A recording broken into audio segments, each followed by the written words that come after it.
여선지자 훌다는 요시야 왕의 신하들에게 남유다를 향한 하나님의 뜻을 전해 주었습니다. 하나님의 뜻은 이것이었습니다. 하나님께서 요시야 왕의 애통한 기도, 그 기도를 들으셨다는 거죠. 그러나 이 남유다를 향한 하나님의 심판은 변할 수 없다는 거였습니다. 왜냐하면 그 이전의 왕들이 너무나 하나님 앞에 우상 숭배를 심하게 또 하나님의 뜻에 너무나 지나치게 했었기 때문입니다.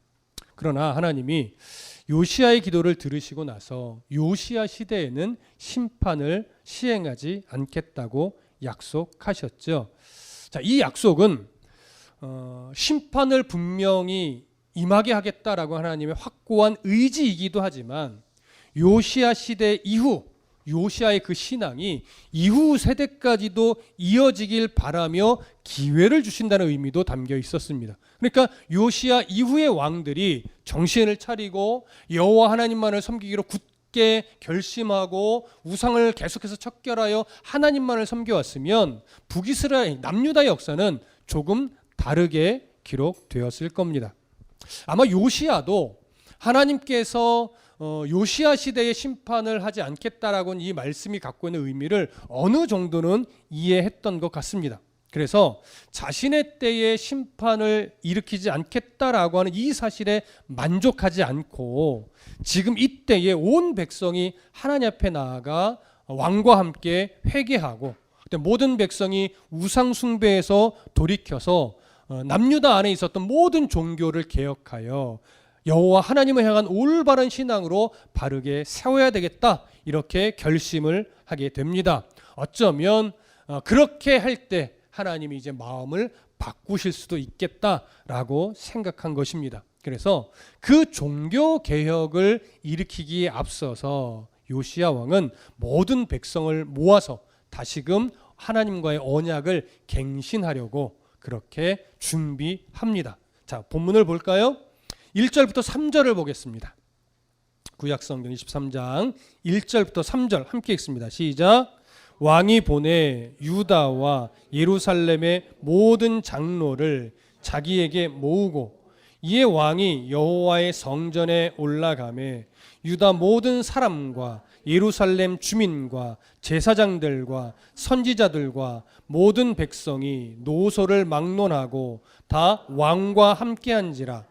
왕이 여호와의 성전 안에서 발견한 언약책의 모든 말씀을 읽어 무리의 귀에 들리고 왕이 단 위에 서서 여호와 앞에서 언약을 세우되 마음을 다하고 뜻을 다하여 여호와께 순종하고 그의 계명과 법도와 율례를 지켜 이 책에 기록된 이 언약의 말씀을 이루게 하리라 하며 백성이 다 그 언약을 따르기로 하니라. 저기 보니까 1절에서 요시야 왕은 유다와 예루살렘 모든 장로들을 자기에게 모았다라고 이야기를 합니다. 여기에 언급된 장로들은 관료들은 아니에요.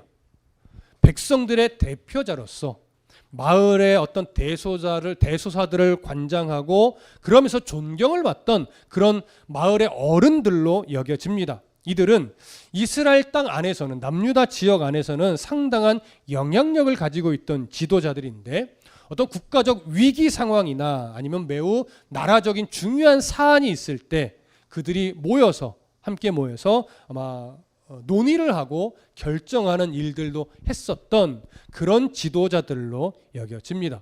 그러면 요시야 왕이 왜 이 장로들을 모았는가? 그것은 언약 갱신을 위해서 논의를 하기 위한 겁니다. 그리고 이들을 통해서 이제 각 지역의 백성들을 효과적으로 모으기 위함이었던 것이죠. 그렇게 해서 논의를 마치고 나서 이제 백성들이 모여지는 건데 1절과 2절 사이는 조금의 시간적 간격이 있는 것으로 봅니다. 오늘 성경은 생략했지만 아마도 왕이 장로들과 이 언약 갱신을 위해 논의하는 장면, 그리고 이 장로들이 왕의 이 말을 적극적으로 지지하는 이런 장면들은 생략된 것으로 여겨져요. 그래서 논의를 다 마치고 이제 2절로 넘어가서 이에 왕이 여호와의 성전에 올라가매 유다 모든 사람과 예루살렘 주민과 제사장들과 선지자들과 모든 백성이 노소를 막론하고 다 왕과 함께 한지라. 왕이 여호와의 성전 안에서 발견한 언약책의 모든 말씀을 읽어 무리의 귀에 들리고 이렇게 이야기를 하죠. 그러니까 지금 이제 논의를 다 마치고 장로들의 도움을 받아서 유다 지역 안에 있는 모든 백성, 그러니까 모든 백성이라 하면 남녀노소를 가릴 것이 모두가 아니고 그 마을마다 마을의 대표가 되는 사람들 있잖아요. 그런 사람들을 다 불러 모은 거죠. 그러니까 전 국민은 아니고 국민들의 마을의 대표단들이 다 모인 거예요. 이제 성전 앞에 모여서 드디어 언약 갱신을 하게 됩니다. 그렇게 모인 백성들 앞에서 요시야 왕이 이제 성전 안에 마련된 단 위에 올라서서 율법책을 낭독하는 거예요. 생각해 보면 므낫세 왕 때의 우상 숭배가 강력해지고 언약책, 율법책마저 숨겨졌었다고 말씀드렸잖아요. 그러니까 대략 므낫세 이후 65년 만에 백성들 앞에서 율법이 공개적으로 낭송된 겁니다. 그러니까 어떻게 보면 굉장히 하나님 앞에 놀라운 시간인 거죠. 이 순간이. 자, 이렇게 율법책이 낭독되는데 요시야 왕은 율법책을 읽으면서 이런 말을 백성들에게 해요. 마음을 다하고 뜻을 다하여 여호와께 순종하고 그의 계명과 법도와 율례를 지켜 이 책에 기록된 이 언약의 말씀을 이루게 하리라. 이렇게 왕이 중재자가 되어서 선언을 한 거예요. 이것이 바로 시내산 언약을 다시 갱신하는 선언인 겁니다. 왕이 이렇게 백성들 앞에서 선포를 하며 언약을 갱신하자 백성들도 그 앞에서 우리도 그 언약을 따르겠다라고 화답을 합니다. 이렇게 선언과 백성들의 화답이 이어짐으로 인해서 시내산 언약은 하나님 앞에서 갱신이 된 겁니다. 율법의 말씀을 근거로 갱신이 된 거죠. 이렇게 언약을 갱신한 이후에 요시야 왕은 이제 남유다 지경 안에 그리고 백성들의 삶 안에 뿌리 박혀 있던 우상 숭배의 흔적을 철저하게 제거하며 개혁을 시작하는데 이제 4절부터 보게 되는 개혁의 내용들을 살펴보다 보면 여러분 사뭇 놀라게 될 겁니다. 설마 이 정도였어? 와, 이렇게까지 우상 숭배가 깊숙이 파고들었었다라고 하면서 여러분 놀라고 때로는 분노하게 될 수도 있습니다. 그러니까 차근차근 좀 얼마나 뿌리 깊게 우상 숭배가 박혀져 있었는지 살펴봅니다. 자, 4절 함께 읽겠습니다. 4절 시작. 왕이 대제사장 hil기야와 모든 부제사장들과 문을 지킨 자들에게 명령하여 바알과 아세라와 하늘의 1월 성신을 위하여 만든 모든 그릇들을 여호와의 성전에서 내다가 예루살렘 바깥 기드론 밭에서 불사르고 그것들의 재를 베델로 가져가게 하고. 자, 가장 먼저 뭘 시작했냐면 성전 내부를 깨끗하게 하기 시작하는데 그 내용이 이거예요. 바알과 아세라와 하늘의 1월 성신을 위하여 만든 모든 그릇들을 끄집어내는 거예요. 그리고 예루살렘 밖에 있는 기드론 밭에서 불사르고 그 재를 베델로 가져가게 하는 거예요. 자, 우상을 숭배할 때 사용하던 그릇들이죠. 근데 이 그릇들을 어디서 꺼냈다는 얘기예요? 예루살렘 성전 안에서 끄집어냈다라고 하는 거예요. 이 말은 뒤집어 보면 예루살렘 성전 안에 오직 여호와 하나님만을 섬겨야 되는, 그리고 그를 섬기는 기명들로 가득 채워져 있어야 되는 이 장소에 바알을 섬기는 그릇들이 있어요. 아세라 목상을 섬기는 그릇들이 있어요. 1월 성신, 해와 달과 별들을 섬기는 그릇들이 있었던 거예요. 이것은 성전 안에서 이들을 섬기는 일들이 자행되어 왔다는 얘기죠. 여러분, 놀라운 일이에요. 이게요, 쉽게 얘기하면요, 일요일 오전 11시에는 하나님께 예배하고 1시 30분에게는 부처에게 제사하고 3시에는 알라에게 제사를 하고 이런 일이 벌어졌다는 얘기예요. 한 교회 안에 시간을 달리했을 뿐 여러 신들에게 제사를 드렸고 그 신들에게 드리는 여러 제사 도구들이 있었단 얘기예요. 생각해보세요. 이쪽에 들리면 부처를 위한 기물들이 있고 고기를 오른쪽으로 들리면 알라를 위한 제물들이 있고 저 뒤에 가면 뭐 또 다른 뭐 마호멧을 섬기는 뭐가 있고 이런 식으로 있었단 얘기예요. 말이 안 되는 거죠. 그런데 므낫세 왕 이후에 예루살렘 성전 안에 그런 여러 우상들을 섬기는 도구들이 곳곳에 배치되어 있었고 실제로 그것들을 이용해서 우상을 섬기는 일들이 벌어졌었다는 얘기예요. 기가 막힌 일이죠. 그것을 이제 요시야 왕이 단호하게 다 끄집어내서 불살랐다라고 얘기를 합니다. 그리고 가루를 냈대요. 그리고 그 가루를 어디로 가져가게 했대요? 바로 베델로 가져가게 했대요. 베델은 어떤 장소입니까? 남유다 지경에 있는 곳이 아니고 북이스라엘 지경에 있는 곳이에요. 근데 베델하면 여러분 북이스라엘이 처음 남유다와 북이스라엘이 갈라졌을 때 처음에 여로보암 왕이 북이스라엘의 사람들이 남유다의 예루살렘 성으로 가지 못하게 하기 위해서 금송아지를 2개 만들었잖아요. 그리고 어디와 어디에 세워놓았어요? 베델과 단에, 가장 북쪽에 있는 단에 세워놨던 거예요. 그렇지만 그 우상 숭배의 중심지는 베델이었어요. 근데 현재 북이스라엘은 이미 멸망한 상태죠. 아수르에 멸망한 상태예요. 그러니까 지금 요시야 왕은요, 현재 북이스라엘이 멸망해서 아수르의 속국이지만 아수르가 지금 바벨론과의 관계 때문에 정신이 없어서 지금 남유다를 제대로 관리를 못하고, 북이스라엘을 관리를 못하고 있어요. 그러니까 좀 느슨해졌죠. 그래서 자신의 이 종교의 의지를 곧 어디까지 펼치겠다라고 뜻을 품은 거냐면 북이스라엘까지 종교개혁을 시도하겠다, 이런 의지를 여기서 밝혀놓은 거예요. 그래서 그 우상 숭배의 죄를 북이스라엘 지경의 종교 중심지였던 베델까지 가져가게 한 겁니다.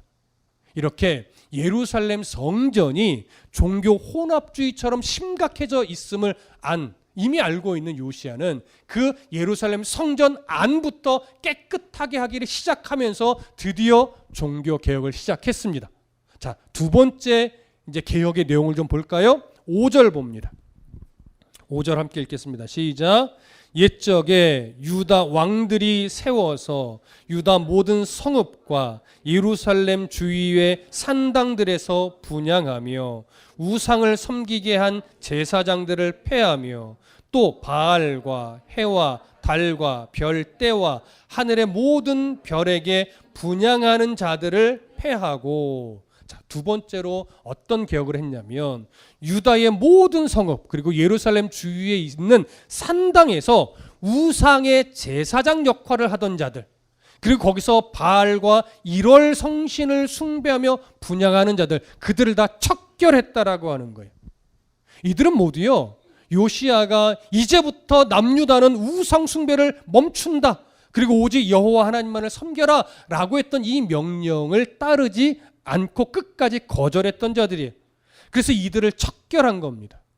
이제 성전 외부도 같이 깨끗하게 지금 하는 작업을 시작했지요. 조금 더 성전 내부도 외부도 더 깨끗하게 만들어 가야 합니다. 세 번째 내용을 볼게요. 6절 함께 봅니다. 6절 시작.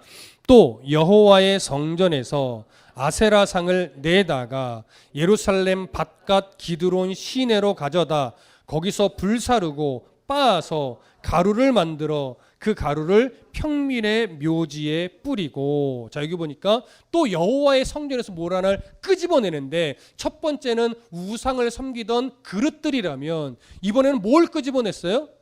아세라 상, 아세라 목상이에요. 나무로 깎아서 만든 우상. 그 아세라 목상을 예루살렘 성전에서 끄집어냈대요. 그러니까 이 말은 결국 뭐예요? 예루살렘 성전 안에서 아세라 목상을 앞에 두고 우상을 섬기는 짓이 벌어졌다는 얘기예요. 아까도 얘기 드렸죠.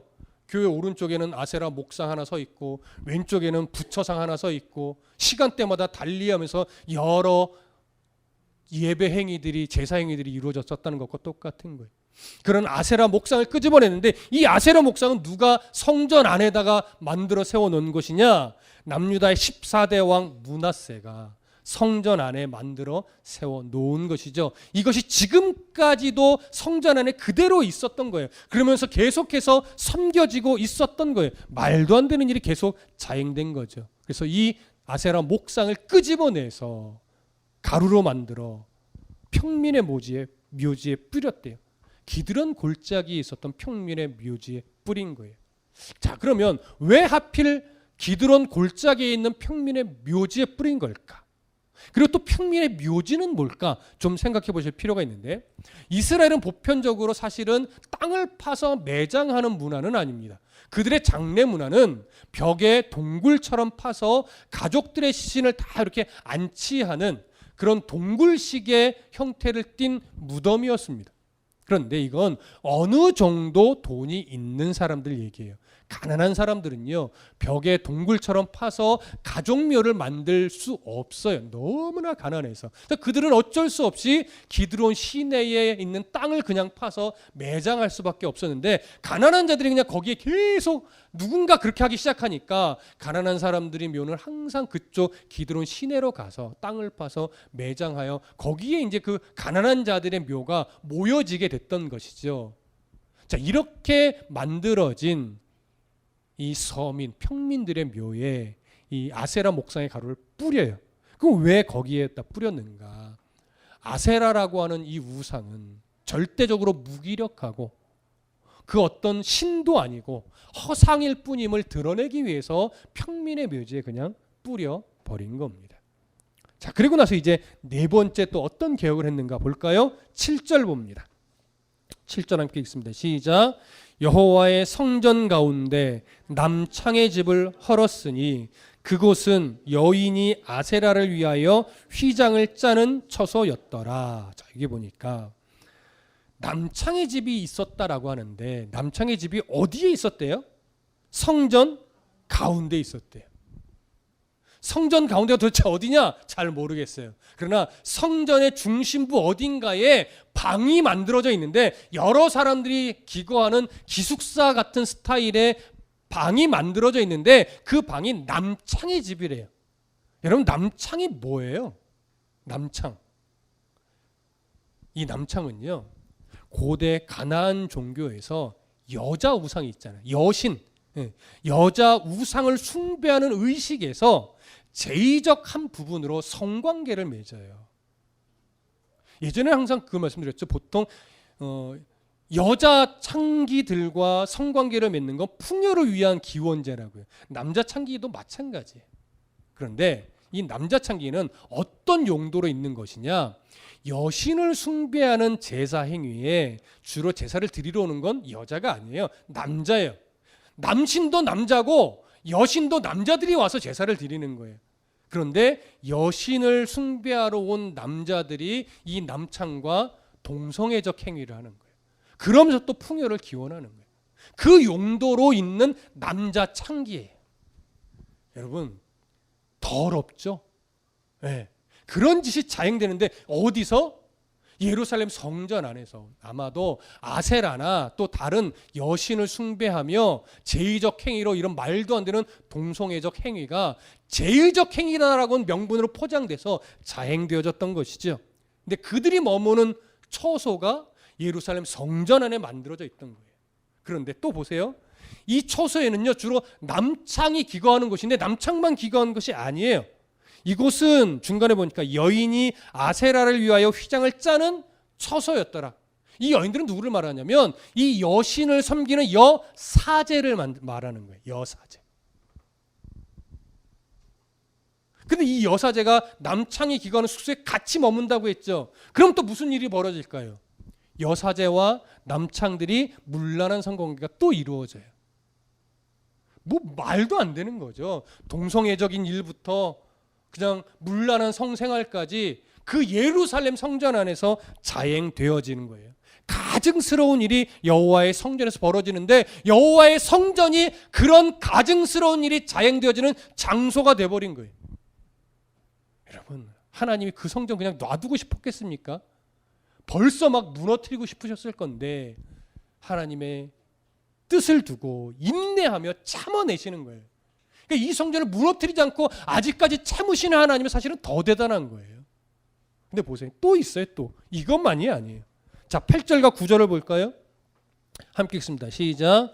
또 유다 각 성읍에서 모든 제사장을 불러오고 또 제사장이 분향하던 산당을 게바에서부터 부엘세바까지 더럽게 하고 또 성문의 산당들을 헐어버렸으니 이 산당들은 그 성읍의 지도자 여호수아의 대문 어귀 곧 성문 왼쪽에 있었더라.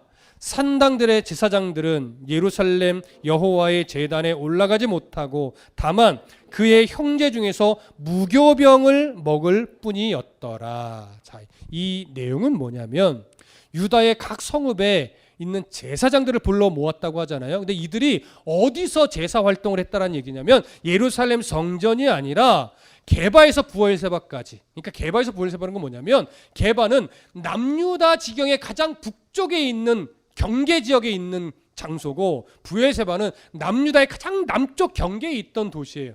그러니까 결국 게바에서 부엘세바라는 건 남유다 지역 전체를 말하는 거예요. 이것이 이스라엘로 확대되면 가장 북쪽은 어디예요? 단에서부터 부엘세바까지. 남유다니까 가장 북쪽은 아니고 남유다의 가장 북쪽은 게바에서 부엘세바까지 되는 거예요. 그래서 남유다의 전체 지역에 산당들이 세워진 거예요. 산당은 하나님이 기뻐하는 장소가 아니잖아요. 그렇죠? 주로 우상을 숭배할 때 사용하던 신당 같은 건데 그 산당에서 이스라엘의 제사장들이 곳곳에 배치가 돼서 거기서 제사를 드린 거예요. 여호와 하나님 앞에 제사를 드렸는지 이들을 중심으로 해서 여호와 하나님 앞에 제사를 드린답시고 또 우상 숭배와 맞물려서 혼합주의로 변질했는지 모르겠으나 일단 이들은 어떤 원칙을 깨트린 거냐면 예루살렘 안에서 예루살렘 성에서만 제사를 드려야 한다는 원칙을 깨트린 자들이에요. 그래서 이들을 불러 모았습니다.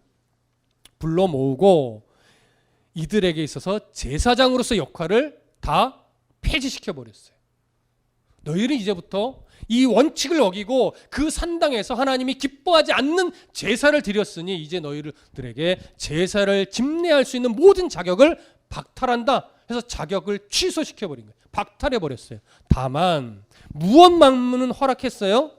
9절 끄트머리에 보니까 그의 형제 중에서 무교병을 먹을 뿐이었더라. 그러니까 제사장의 몫으로 돌아가는 음식만 공급해 줄 뿐 제사장으로서 역할은 하지 못하게 했어요. 왜냐? 하나님이 기뻐하지 않는 행위를 했기 때문이죠. 여러분, 저는 이 부분을 보면서 한국에 여러 교단들이 꽤 있는데 그 교단들이 하나님 앞에 정말 큰 범죄, 이제 목사로서 이건 있으면 안 되는 연약함 말고 실수 말고 목회자로서 이거는 절대 안 되는 악한 일을 하는 자들이 있잖아요. 근데 그런 자들 분명 교단 차원에서 노예 차원에서 분명하게 치료를 하거나 자격을 정지시키거나 아니면 탈퇴를 시켜야 마땅한데 여러분 참 속상한 게 그런 무리를 일으킨 목회자의 교회가 성도의 숫자가 많잖아요. 많으면 안 시켜요. 어떻게 해서든지 감싸려고 해요. 그런 자들이 버젓이 목회를 계속해가요. 얼마나 극악한 짓을 했는지 알면서도 교단들이 그걸 끊어내지 못하고 자격을 박탈시키지 못하고 교단에서 퇴출시키질 않아요. 이게 교회 정치적 이권 때문에 그래요. 참 부끄러운 민낯이지만 그런 모습들을 볼 때 이 요시야의 이 모습은 너무나 놀라운 거예요. 정신 차려야 돼요. 목회자가 목회자로서 하지 말아야 될 극악한 일을 벌였을 때는요, 정말로 분명하게 그 잘못을 드러내서 치리할 건 치리하고 목회자의 자격을 박탈할 것은 박탈하고 그렇게 교회의 본질을 지켜가야 되는데 참 부끄럽게도 많은 교단이요, 교세만 크면 그런 걸 안 해요. 감싸고 놀아요. 왜? 우리 교단에 이 정도 교세 있는 교회가 있다, 뭐 이런 것 때문에 그런 것 같아요. 이건 참 부끄러운 민낯입니다. 그러지 않도록 모든 교회가 또 교단이 노회가 하나님 말씀 앞에 올바른 길을 좀 찾아갈 수 있도록 우리가 기도해야 될 때라고 생각을 합니다. 정말 한국교회가 이건 반성해야 될 내용입니다. 자, 다시 이제 성경으로 돌아가셔서 10절을 보겠습니다. 10절 함께 읽습니다. 시작. 왕이 또 흰놈의 아들 골짜기에 도벳을 더럽게 하여 어떤 사람도 몰록에게 드리기 위하여 자기의 자녀를 불로 지나가지 못하게 하고. 자, 7번째로 언급되는 이 내용은 어떤 것과 관련된 내용이에요? 자기 자녀를 제물로 바쳐 죽이는 인신 제사와 관련된 내용이에요. 다시 말하면 이스라엘 안에 여전히 암암리에 부모의 어떤 목표를 이루기 위해서 자식을 제물로 바쳐 죽이는 일이 자행되고 있었단 얘기. 말도 안 되는 거죠. 하나님이 가장 싫어하는 극악한 우상숭배의 풍습 중 하나인데 그것이 남유다 지경 안에서 일어나고 있었단 얘기예요. 이것을 요시야가 단호하게 척결해 버렸습니다. 놀랍죠? 남유다 지경 안에 예루살렘 성전이 있는 그 중심 지역 안에 이런 일들이 있었다는 게 사실 우리를 매우 놀랍게 만듭니다. 자, 다시 성경 또 돌아가셔서 11절 보겠습니다. 함께 읽습니다. 시작.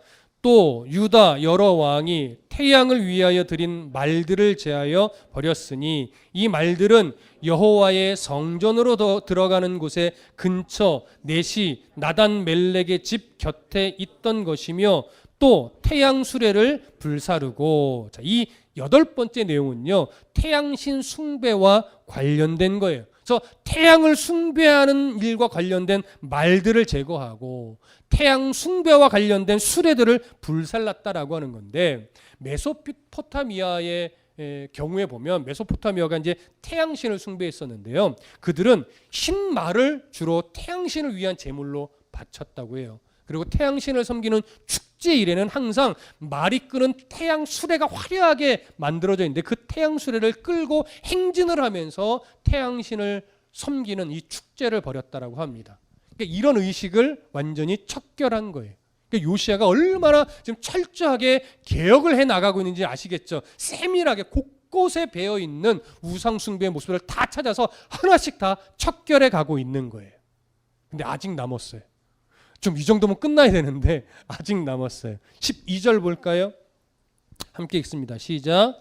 유다 여러 왕이 아하스의 다락 지붕에 세운 제단들과 므낫세가 여호와의 성전 두 마당에 세운 제단들을 왕이 다 헐고 거기서 빠내려서 그것들의 가루를 기드론 시내에 쏟아 버리고. 자, 9번째로 언급된 것은 뭐냐면 아하스의 다락 지붕에 세운 제단들, 그리고 므낫세가 여호와의 성전 두 마당에 세운 제단들을 헐어서 빻아서 가루로 만들어 기드론 시내에 쏟아 버렸다라고 하는 건데요. 이것 또한 1월 성신과 관련된 거예요. 해와 달과 별들을 숭배하는 건데, 여호와의 성전에 있는 두 마당에 1월 성신을 숭배하는 제단을 만든 자도 사실은 므낫세였죠.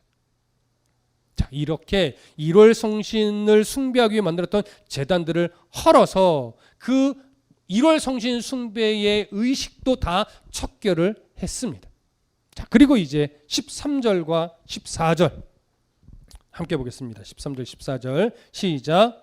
또 예루살렘 앞 멸망의 산 오른쪽에 세운 산당들을 왕이 더럽게 하였으니 이는 옛적에 이스라엘 왕 솔로몬이 시돈 사람의 가증한 아스다롯과 모압 사람의 가증한 그모스와 암몬 자손의 가증한 밀곰을 위하여 세웠던 것이며, 왕이 또 석상들을 깨트리고 아세라 목상을 찍고 사람의 해골로 그곳에 채웠더라. 자, 이 10번째로 언급된 것은 예루살렘 그 옆에 있는 시온산, 거기에 곳곳에 세워진 산당들을 말하는데, 특히 이곳에 어떤 산당이 세워져 있냐면 솔로몬 때에 외교적 차원에서 자기 지혜를 발휘하며 만들었던 3가지 신당들이에요.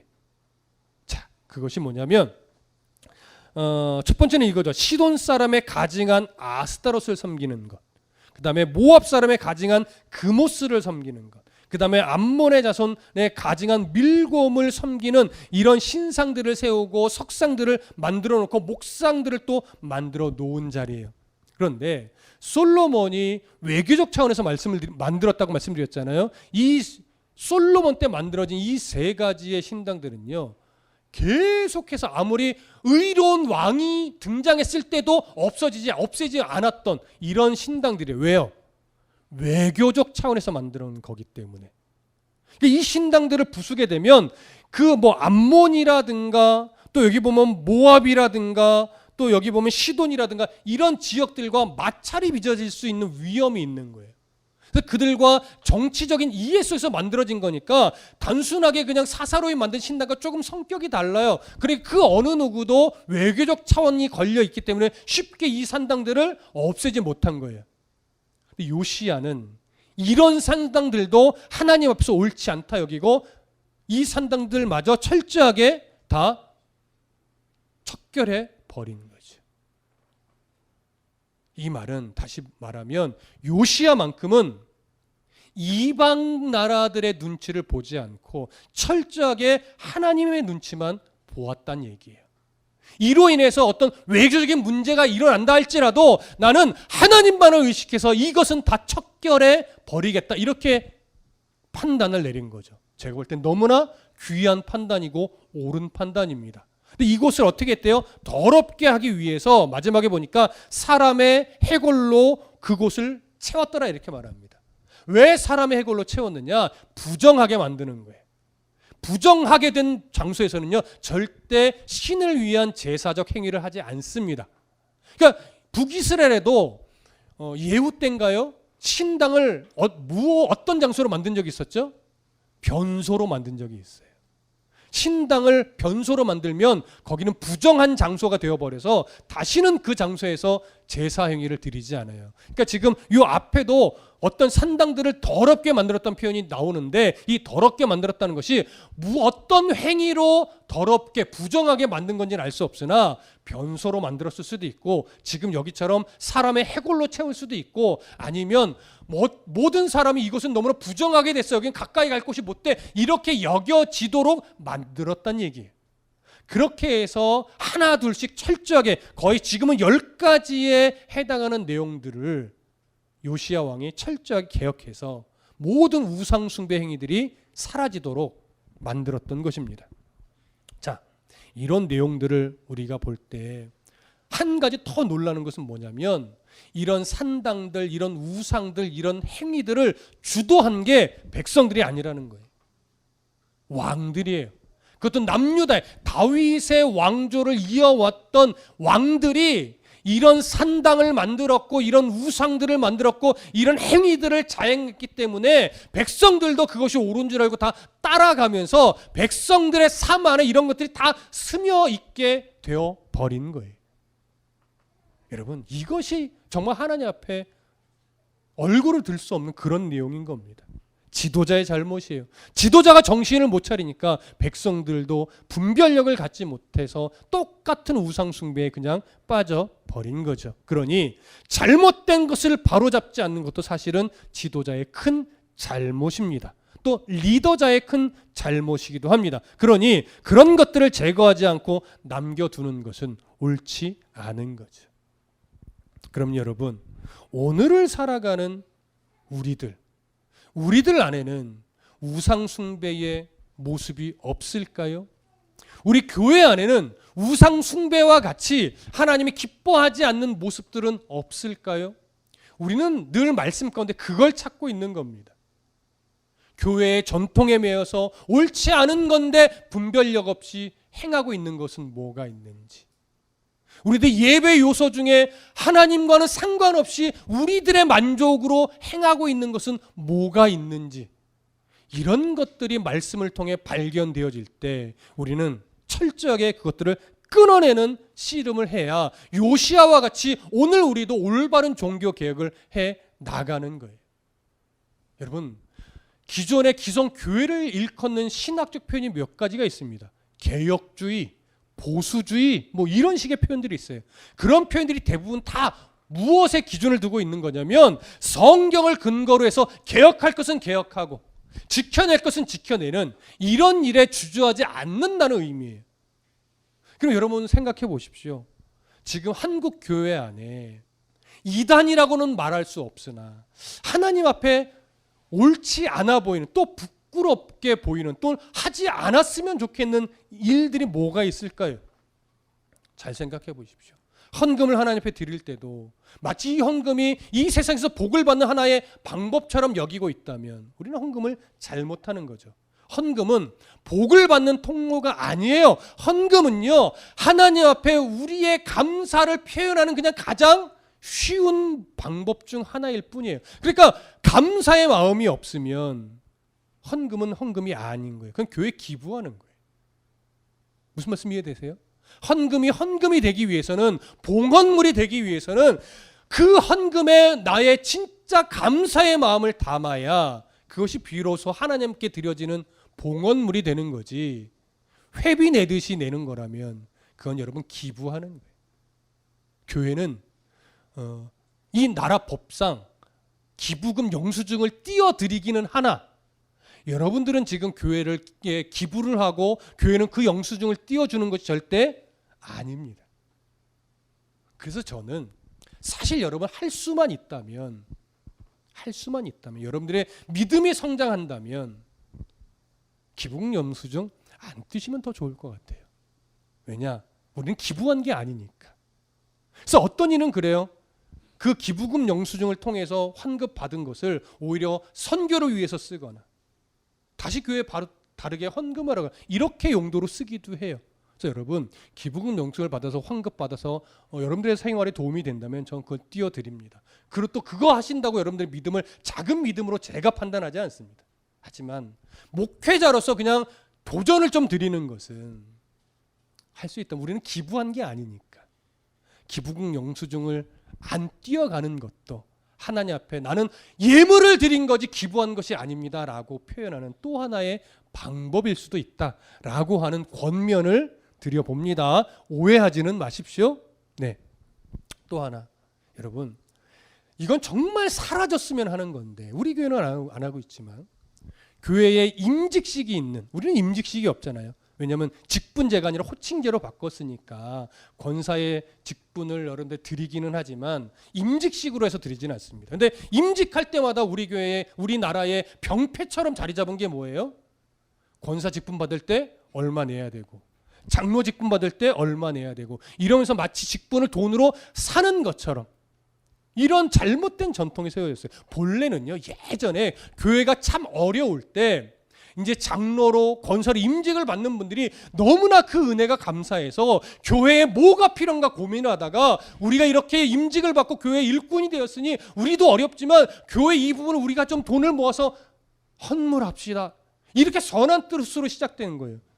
근데 이게 이제 점차 역사를 거슬러 오면서 교회에 돈이 필요하면 임직식을 하거나 임직하는 자마다 권사는 얼마, 안수 집사는 얼마, 장로는 얼마 이렇게 돈을 일괄적으로 내게 또 만드는 전통이 세워져 버렸어요. 여러분 둘 다 잘못된 거예요.